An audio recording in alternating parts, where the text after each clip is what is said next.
tulo ka side nga mopili ka ug amiga. Kanang amiga gani nga bisag di mo magkita nya once in the blue moon lang kayo magkita kahit hindi ka masyado nagme-message, andyan siya para sa'yo.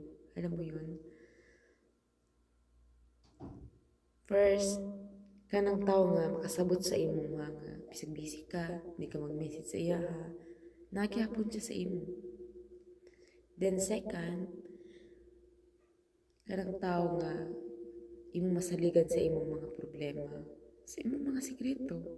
Nga bisag kung mag-away mo, di juk kaniya ilaglag, ana gani.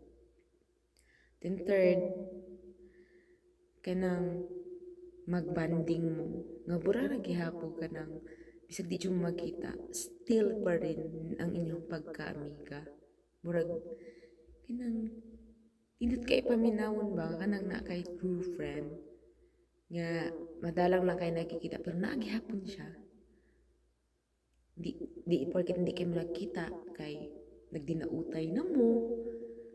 Pero kanang tao kasi nga man di mo magkita, di porket ka mo magkita, magdaot na siya. Lain na kay siyang mindset. So which is wrong.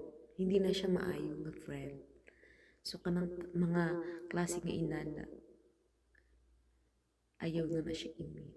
Kay nga no, unhealthy kay na siya. Then, mandaot na siya sa imuha. Na, good luck sa imuha.